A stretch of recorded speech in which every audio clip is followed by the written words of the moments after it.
Assalamualaikum warahmatullahi wabarakatuh. Nama saya Zulwatin Firdaus dari Magister Administrasi Pendidikan Universitas Muhammadiyah Surakarta. Pada kesempatan kali ini saya akan mempresentasikan bab 7 mengenai kekuasaan dan politik di sekolah. Semua organisasi sosial mengontrol peran pesertanya, namun masalah kontrol terlebih-lebih penting dalam organisasi formal. Sedangkan inti kontrol organisasi adalah kekuasaan. Definisi klasik kekuasaan adalah kemampuan untuk membujuk orang-orang lain melakukan apa yang Anda ingin mereka lakukan, atau seperti definisinya Weber pada tahun 1947, bahwa probabilitas seorang aktor dalam suatu hubungan sosial untuk berada dalam posisi menjalankan kehendaknya sendiri, kendati pun mendapatkan perlawanan. Untuk tujuan uraian ini, kekuasaan adalah terma yang umum dan komprehensif. Organisasi diciptakan dan dikontrol oleh otoritas yang sah, yang menetapkan tujuan, merencanakan struktur, memperkerjakan dan mengelola karyawan, serta memantau aktivitas untuk memastikan agar perilaku sejalan dengan tujuan dan sasaran organisasi.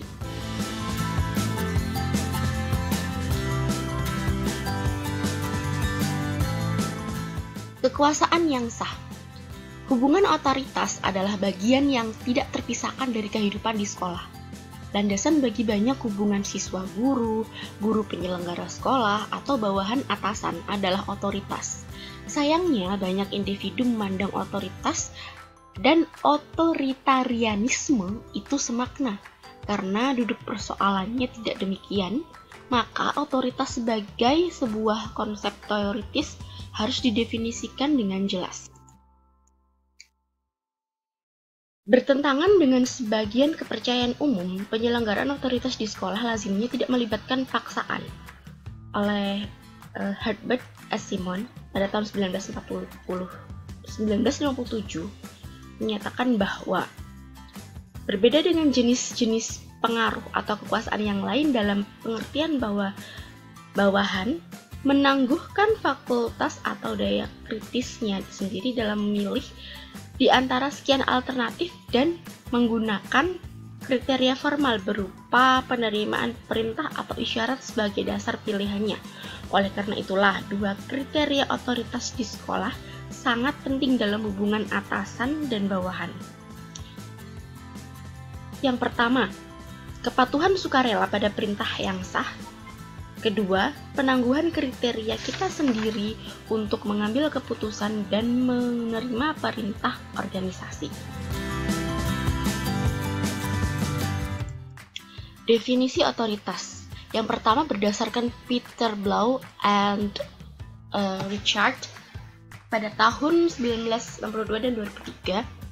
Karakter dasar hubungan otoritas adalah kesediaan bawahan untuk menangguhkan kriteria pengambilan keputusannya sendiri dan tunduk pada perintah atasan. Kemudian yang kedua oleh Weber pada tahun 1947, otoritas lahir ketika serangkaian kepercayaan umum atau norma di sebuah sekolah mengesahkan penggunaan kekuasaan sebagai bagian yang benar dan semestinya. Di sini ada beberapa jenis otoritas. Yang pertama ada otoritas karismatik yang berpijak pada pengabdian kepada individu luar biasa yang merupakan pimpinan berdasarkan kepercayaan pribadi atau ciri teladan. Yang kedua ada otoritas sah atau hukum didasarkan pada undang-undang yang telah disahkan yang bisa diubah oleh prosedur yang benar secara formal. Selanjutnya ada otoritas formal yang melekat pada organisasi dan secara sah terlimpahkan pada jabatan, aturan dan regulasi, atau keputusan yang didasarkan pada musyawarah. Kemudian ada otoritas informal, masih merupakan sumber kontrol yang sah lainnya yang berasal dari perilaku pribadi dan sifat-sifat individu. Kemudian ada otoritas tradisional, berakar dalam kepercayaan yang kukuh pada kesakralan status orang-orang yang memegang otoritas pada masa lalu. Selanjutnya ada otoritas fungsional, memiliki beragam sumber, kompetensi, tidak selalu terbatas pada jabatan. Otoritas dan perilaku administratif di sekolah. Meskipun perilaku kepala sekolah otoritarian dan kesetiaan guru kepada kepala sekolah besar kemungkinan tidak sejalan. Satu strategi yang digunakan oleh sebagian besar penyelenggara sekolah untuk memperluas ruang lingkup otoritas formalnya atas bawahan adalah dengan jalan dominasi. Ketika penyelenggara sekolah, guru, dan siswa bergabung dengan sebuah organisasi sekolah, mereka menerima hubungan otoritas formal. Mereka setuju dalam batas-batas tertentu untuk mengikuti perintah yang dikeluarkan oleh pegawai bagi sekolah. Singkat kata, para anggota sekolah memasuki kesepakatan kontraktual ketika mereka memberikan janji untuk mematuhi perintah.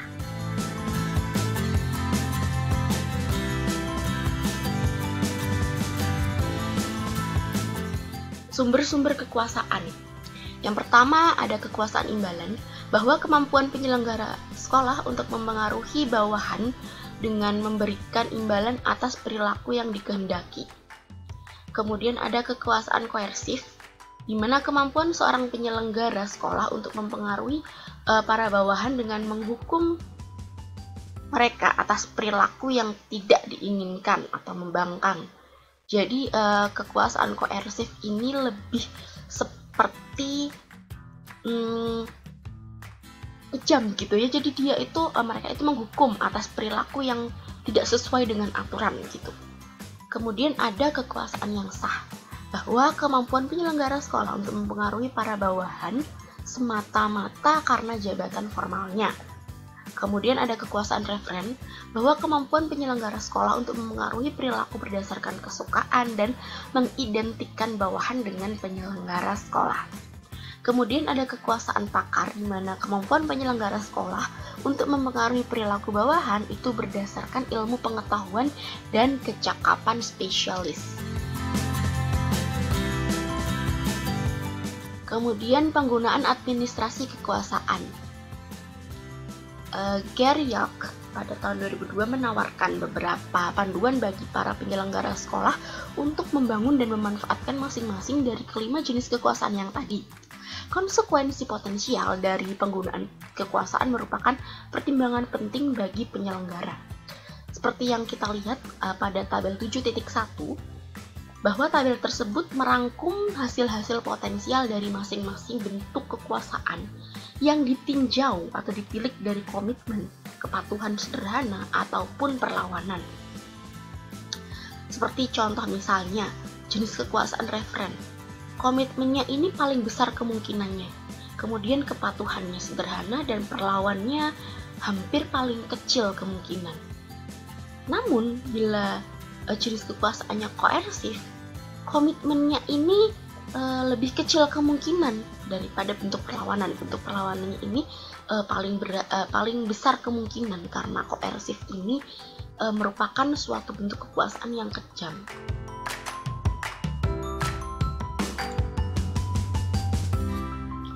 Kemudian perspektif Mintzberg tentang kekuasaan. Ada yang namanya sistem otoritas, sistem ideologi, sistem kepakaran, dan sistem politik. Sistem otoritas arus formal kekuasaan melalui saluran-saluran yang sah yang memungkinkan organisasi mencapai tujuan-tujuan formalnya.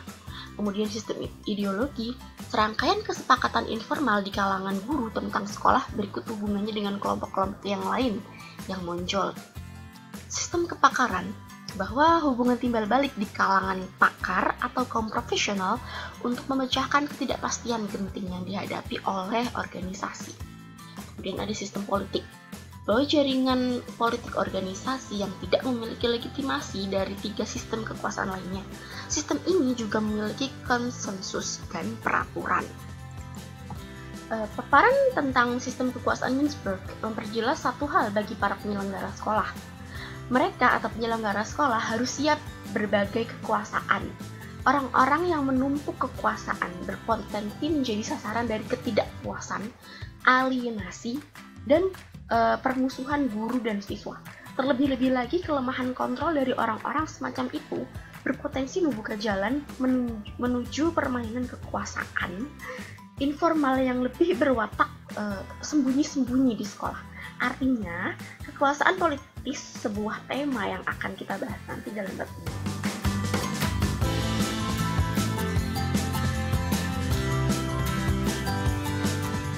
Kemudian perbandingan dan sintesis berbagai perspektif kekuasaan. Perspektif ini dapat diperbandingkan berdasarkan tingkat sah atau tidak sah dan formal atau tidak formalnya kekuasaan. Sesuai dengan definisinya, 3 rumusan otoritas hanya mempertimbangkan kekuasaan yang sah. Sintesis relasi kekuasaan untuk memasukkan otoritas formal dan informal atau kekuasaan yang sah, dan kekuasaan koersif dan politis yang tidak sah. Bisa kita lihat di sini, gambar 7.2, sintesis antara relasi-relasi kekuasaan. Di sini ada sumber kekuasaan formal dan informal. Bahwa legitimasi kekuasaan, ada yang sah dan tidak sah. Kalau sah, dia sumber kekuasaannya formal, otoritasnya formal, dan otoritasnya informal. Kemudian bila kekuasaan legitimasi kekuasaan tidak sah, sumber kekuasaan formalnya kekuasaan koersif, dan informalnya adalah kekuasaan politis. Kemudian pada tabel 7.2, kekuasaan bisa saja sah, namun lazimnya tidak. Kekuasaan, rasionalitas, dan rasionalisasi. Kekuasaan seringkali mengaburkan perbedaan antara rasionalitas dengan rasionalisasi. Rasionalitas adalah penerapan bukti dan akal untuk mengambil keputusan, sedangkan rasionalisasi adalah upaya untuk mengambil keputusan yang tampak rasional setelah keputusannya sudah diambil. Rasionalisasi yang tampil seolah-olah sebagai rasionalitas bisa menjadi strategi dasar dalam pelaksanaan kekuasaan. Singkat kata, kita tidak bisa lolos dari kenyataan bahwa kebanyakan perilaku organisasi itu irasional, dan bahwa kekuasaan seringkali melemahkan rasionalitas. Meskipun diktum terkenal Sir Bacon bahwa pengetahuan adalah kekuatan, memang benar, ternyata juga terbukti bahwa kekuasaan itu ilmu pengetahuan.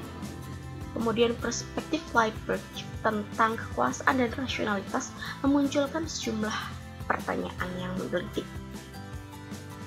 Salah satunya adalah, apakah rasionalitas merupakan bentuk kekuasaan yang sedemikian lemahnya hingga organisasi dibangun atas rasionalitas pasti gagal? Kekuasaan organisasional dan politik. Politik organisasi merupakan perilaku individu atau kelompok yang berciri-ciri informal, sangat sempit, lazimnya berkotak-kotak, dan yang terpenting dalam pengertian teknis tidak sah atau tidak disetujui oleh otoritas formal, ideologi yang diterima, ataupun kepakaran bersertifikat. Ketika organisasi dapat dipengaruhi oleh koalisi eksternal, organisasi juga terpengaruhi oleh koalisi internal. Koalisi eksternal membentuk jenis koalisi internal yang muncul. Permainan kekuasaan. Para pemain kekuasaan juga harus memiliki kehendak untuk bermain, yang berarti mereka harus bersedia mengarahkan tenaga untuk sukses sekaligus keterampilan untuk bertindak strategis dan taktis bila mana perlu. Politik memastikan agar anggota terkuat organisasi dimasukkan ke dalam posisi kepemimpinan. Politik memastikan agar semua sisi persoalan diperdebatkan. Ini sistem memastikan otoritas, ideologi, dan kadang-kadang kepakaran yang cenderung hanya meningkatkan satu sisi atau kubu saja. Politik seringkali diperlukan untuk merangsang perubahan yang dihambat oleh organisasi formal. Politik bisa menghentikan pelaksanaan keputusan. Dalam artian, para penyelenggara sekolah memainkan peran politik untuk mengimplementasikan keputusan mereka. Tidak ada jaminan bahwa orang-orang yang memperoleh kekuasaan akan menggunakannya secara rasional ataupun adil. Namun kekuasaan dan politik tidak selalu merendahkan martabat dan merusak. Politik bisa menjadi sarana untuk mewujudkan tujuan-tujuan yang mulia. Ketika sistem formal biasanya berupa struktur yang sangat terorganisir, menurut George Strauss, mengamati bahwa sistem politik merupakan kumpulan kelompok-kelompok kekuasaan yang saling bersaing, masing-masing berusaha mempengaruhi kebijakan organisasi demi kepentingannya sendiri. atau sekurang-kurangnya berdasarkan citranya sendiri yang terdistorsi tentang kepentingan organisasi. Politik yang sukses menuntut para anggota organisasi untuk tawar-menawar, berunding, berlomba-lomba merebut posisi, dan mengikuti sekian banyak permainan politik, baik itu strategi, taktik, dan yang lain untuk mempengaruhi tujuan dan keputusan organisasi mereka. Taktik politik. Pada tabel 7.3 terdapat ringkasan taktik politik. Antara lain taktik politik yang terjadi di dalam kehidupan sehari-hari ini ada sekian. Yang pertama ada merebut hati, yang tujuannya adalah untuk mendapatkan pujian dengan melakukan hal-hal yang baik. Kemudian membangun jaringan. Tujuannya adalah mendapatkan pengaruh dengan membujuk orang-orang yang berpengaruh. Jadi untuk membujuk jaringan ini, kelompok tertentu ini seperti merayu orang-orang yang memiliki kekuasaan gitu. Kemudian mengelola informasi, merekayasa informasi demi keuntungan sendiri. Jadi informasi yang ada itu sudah diberi bumbu-bumbu, entah itu ditambahi atau dikurangi sesuai dengan kebutuhan yang dikehendaki. Kemudian ada mengelola kesan, menciptakan citra positif melalui penampilan, hanya pencitraan saja biasanya. Kemudian membangun koalisi, bersatu dengan orang-orang untuk mencapai tujuan yang sama. Kemudian pengkambing hitaman biasanya bertujuan menggeser kesalahan kepada orang lain atas hasil yang buruk. Selanjutnya ada meningkatkan diri agar sangat dibutuhkan. Tujuannya tidak lain tidak bukan adalah menjadikan diri sendiri sangat dibutuhkan oleh organisasi. Tanpa diri ini seolah-olah organisasi itu tidak akan berjalan. Pada tabel 7.4 ada 7 prinsip pengaruh yang berhasil. Prinsip-prinsip tersebut antara lain keterkaitan orang-orang tertarik dan mengikuti orang lain yang bersemangat kekeluargaan. Sementara penerapannya di sekolah adalah memantapkan ikatan dengan orang lain melalui tindakan, kebaikan, pujian, dan perayaan. Selanjutnya ada timbal balik. Orang merasa berkewajiban untuk mengembalikan kebaikan. Penerapannya di sekolah, membantu orang lain memecahkan masalah dan Anda akan dapat mengandalkan bantuannya suatu hari nanti. Selanjutnya komitmen publik, bahwa orang-orang termotivasi untuk bertindak berdasarkan komitmen publik. Penerapannya di sekolah yaitu membuat para guru berkomitmen kepada publik, bekerja sukarela, eksplisit, dan pandai dalam tulis-menulis. Kemudian selanjutnya ada pertemanan, bahwa orang mendengarkan dan mengikuti arahan teman yang dihormati. Jadi hanya yang dihormati saja, yang tidak merasa orang itu tidak berpengaruh, ya tidak akan diikuti arahannya. Penerapannya di sekolah yaitu menggunakan kekuatan horizontal untuk mempengaruhi para guru, mencari dukungan dari pemimpin guru yang dihormati untuk mengurangi penentangan terhadap perubahan. Selanjutnya ada optimisme. Optimisme ini mempertinggi keberhasilan. Kenapa? Dan penerapan di sekolah yaitu mencari peluang dalam masalah. Jadi ada suatu masalah, kemudian setiap masalah itu dicari peluangnya, sehingga fokus pada hal-hal yang positif dan memungkinkan, bukan pada hal negatif dan kendala ya. Selanjutnya ada keadilan. Orang-orang percaya bahwa mereka berhak atas keadilan, setiap orang pasti. Penerapannya di sekolah yaitu berinvestasi dalam keadilan dan mengumpulkan pengaruh, memperlakukan orang lain dengan cara seperti yang Anda ingin diperlakukan. Keahlian. Orang menghormati keahlian orang lain. Jangan beranggapan keahlian Anda terlihat jelas, tapi tunjukkan itu.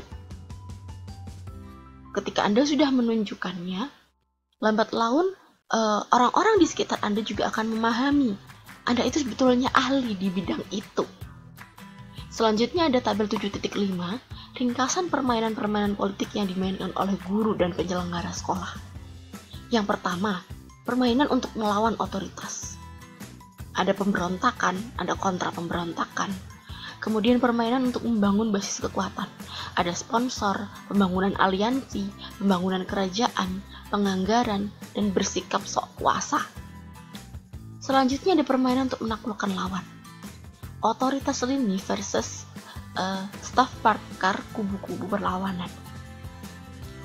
Serta permainan untuk membuahkan perubahan. Ada kandidat strategis dan juga ada pembebaran aib. Upaya-upaya untuk memenuhi kebutuhan individual. Di sini ada asertif dan juga tidak asertif. Ada berkompetisi, dan mengakomodasi. Ini merupakan gaya-gaya manajemen konflik. Oke, terima kasih. Semoga bermanfaat. Mohon maaf bila banyak kekurangan. Dan materi pada hari ini bersumber pada buku Administrasi Pendidikan, Teori, Riset, dan Praktik yang disusun oleh Weinik Kahwe dan Cecil G. Missel pada tahun 2013. Edisi ke-9 yang diterjemahkan oleh Daryanto dan Rianayati Pancasari, disunting oleh Mada Sutapa dan ber-ISBN. Copyright by the McGraw-Hill Companies. Terima kasih. Assalamualaikum warahmatullahi wabarakatuh.